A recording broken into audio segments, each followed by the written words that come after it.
Hi everybody, it's great to be back here again tomorrow. It's Friday, Parashat Bo. We had a beautiful week. We were so thankful to Hashem. Two beautiful granddaughters were born back to back, Tuesday and Wednesday. We bless our children and their spouses to just enjoy and just to be blessed with their wonderful gift of life that they brought into the world and let the family continue to grow. We're so, of course, thankful to Hashem. This lesson will be in their honor. Just want to mention, I was studying, as I do every week, with Leah every day. I read a little bit of the portion of the week in the morning to keep up with the portion. And Leah, right when I get to the portion of where the blood was placed on the doorpost on the top of the door frame, right away Leah says, "What's this? What does this mean? What is all this blood being sprinkled on the door of the house?" And she said, "Can you please do some kind of Torah explaining this?" And it's very easy to ask questions, Leah, but to answer them, of course, requires a lot of study. And she also pointed out, which is, or I read the question somewhere else, was that we see that God distinguished between Israel and Egypt without any signs and other plagues. Everywhere in Israel was light, where the Egyptians had darkness, or the Egyptians had blood. The Israelites didn't have the blood in their water. And so we see, and the cattle were plagued, Israel's cattle wasn't. So we see that there were already distinguishes made between Egypt and Israel without having special signs to make such distinction. Why was it necessary here is also part of her question, and to expand it a little bit.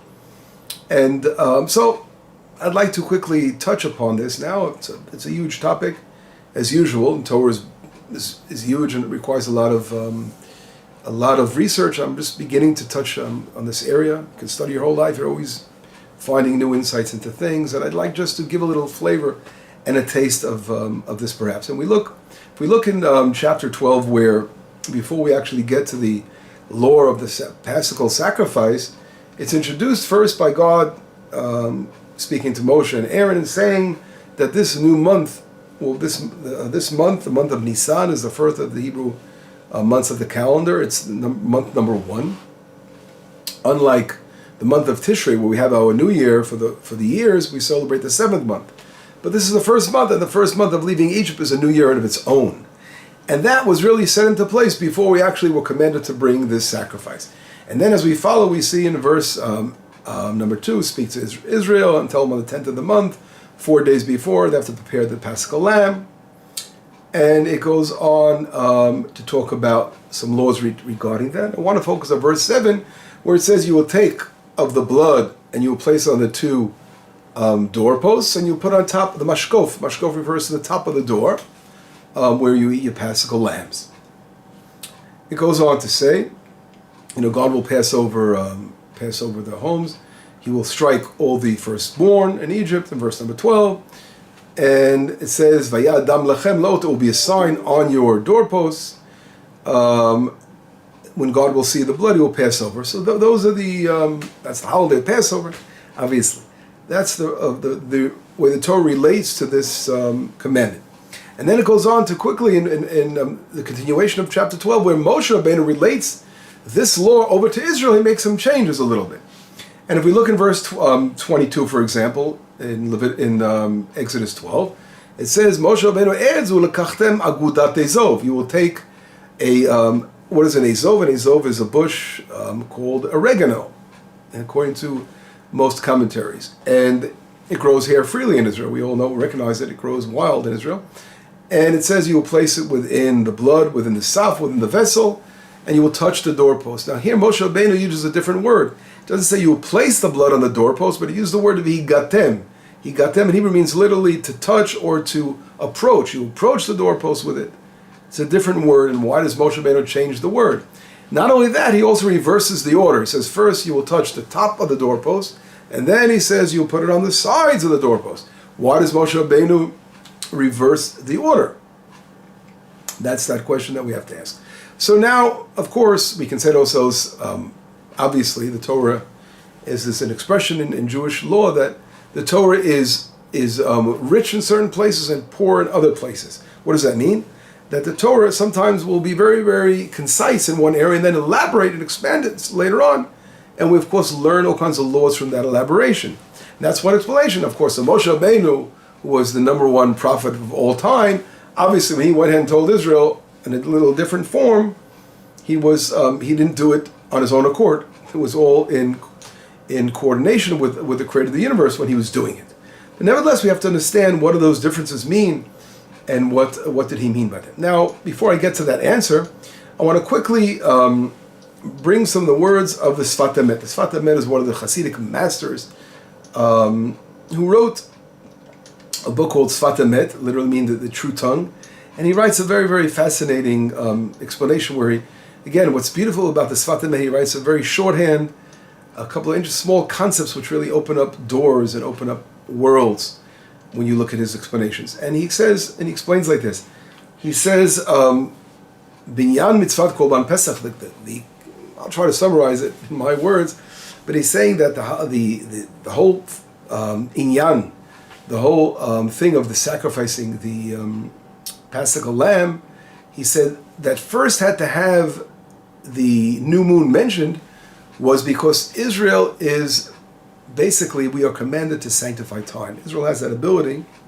When we announce the new moon in the temple, Israel has that ability to make the holidays, because based on the testimony of our witnesses that come to the temple in Jerusalem, time is literally, the time of the holidays is usually determined by that, as we all know.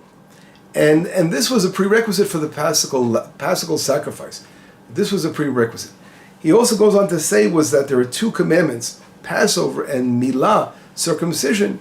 These two commandments were the only commandments in the Torah where we find the punishment of karet.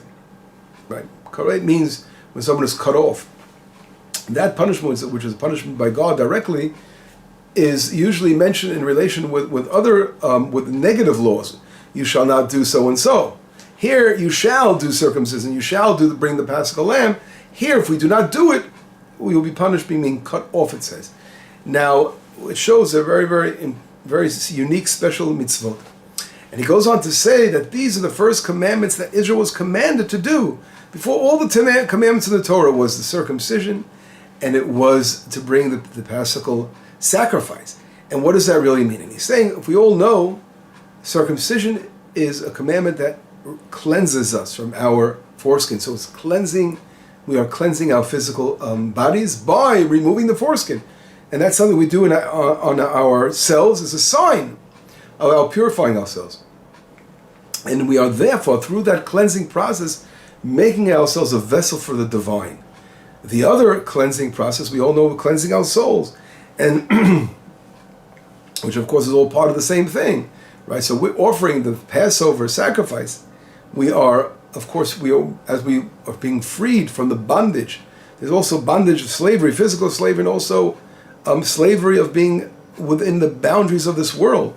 And Israel is literally rising above time by freeing ourselves from the bondage. So we are going beyond nature. And we are brought above nature and above anything that is determined within the boundaries of nature, which is the astrology. So we're sort of going above the stars and above it all, and we're leaving the boundaries of nature. This is the what's happening. So the whole concept of sanctifying time before and bringing and being circumcised before we bring the Paschal sacrifice and bring all that was to prepare ourselves to become vessels of the divine. So Israel itself were these vessels that were ready to receive divine light as being to reach our independence, to fulfill our purpose as being a light to the nations in the world. And that is the prerequisite. He goes on to say, and I'm not going to read everything, but he goes on to say towards the end something very, very interesting as well. He says, why would he touches upon the change of the word. Moshe Rabbeinu says, not like God who told him to place the blood on the doorpost. Moshe Rabbeinu says, V'gaten el mashkov. You will touch, you will approach the mashkov. And he says, a fascinating, brings down a midrash. It says in Tanan de Beliyahu, Lo'olam yomar adam matay yagiu ma'asai le'masei avotai. A person should always say, when will my actions reach the actions of my father? Abraham, Isaac, and Jacob. So we have to always say to ourselves, when are we going to reach that level? Now, if we see something very fascinating, we see that Moshe Rabbeinu adds on these two factors. Number one, he adds on the factor by he got them, changing the word. And he also adds on the azov. The azov is the oregano bush that is used to dip in the blood. That oregano bush we find, well, this is not mentioned in the words of Sfatim, I want to add that to the picture. We find this only in relation to things in the Torah that deal with purity, right? With the first of all, with the leper, the purification process of the leper, it's necessary to have the oregano bush, and also for the red heifer, for the purification of the ashes of the red heifer. We see so that the azov, this oregano represents the purification process, and this is what Moshe Rabbeinu told Israel to use when they went to fulfill the commandment of the Passover in their homes. Now here we have to, I'm going to try to wrap this up in a moment to try to explain some of these concepts, but in here we have to say to ourselves, wait a second. In a normal Passover, we all know is done within the temple, and there's an altar in the temple, and or before we had the temple, and we had the tabernacles, so we had places to do the Paschal offering. But here there was no altar. Where did Israel bring the Paschal sacrifice? In Egypt, when they were all in Goshen, they were in the land of Egypt. And the deep answer behind this whole thing is very, very clear now. If we look deeply into this whole, to the question that was asked, why the blood is on the doorpost, the answer is the altar was the home. The altar was the doorpost, was the mashkof. And here, as a matter of fact, the Midrash brings something so beautiful. It talks about each one, there were basically 4 altars. What were the 4 altars? The 2 doorposts, the mashkof, the upper part of the door, and below, which was the foundation, which is called the saf, where the blood was dipped from over there. They placed the vessel over there, and they dipped the oregano in there to paint, to paint the doorpost. So there were literally 4 altars, the Midrash teaches us, that were surrounding the entrance of the house by 4 altars. So this answers the question. Getting back to what Leah asked, why do we need the blood on the side over here? And the answer is that before we leave Egypt, and eventually make our way through the desert, make our way, while the tabernacles, and eventually to building the temple, you have to realize, and this concept continues for generations, because also it's strange, it says, this will be a custom for all generations. And you can say, wait a second, we don't have a custom for all generations of painting our doorposts. We have a custom bringing the Paschal lamb for all generations, but not painting the doorposts. And the answer to this question is that in reality, we have to always remember from Egypt, the strongest concept of all was the Kedushat HaBayit, the holiness of the home. Our home was our teva, it's our ark. Just like Noah went into the ark, God closed the door behind them. That the house is our sanctuary, and therefore, before Israel had one place focused of divine worship, which became the temple or the tabernacles, every personal home was allowed at that time to be like a personal sanctuary, and that reflects in the future that our home should always be a sanctuary to us. And the blood that was on the doorpost, that reminds us, but to be reminded of what we did beforehand to be able to purify our home, and that was the blood of circumcision.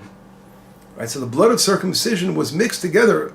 I'm saying, of course, metamorphically, not we only see one blood was used for the blood of the sacrifice, but in reality, we needed the prerequisite first of the blood of the Millah, of circumcision, and then the blood of the sacrifice to be painted on our entrance of the door.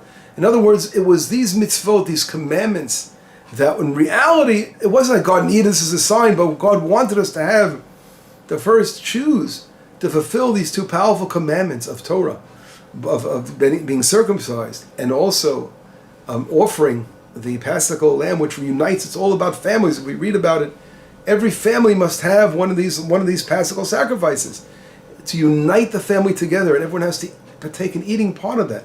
That is the family unit, and it's so important. We see nothing more, nothing greater stress. There's no greater stress in the family unit more than the holiday of Passover. We all get together on the night and have this big Seder plate and the Seder table. We all know what it all means. It's all about sanctifying the family.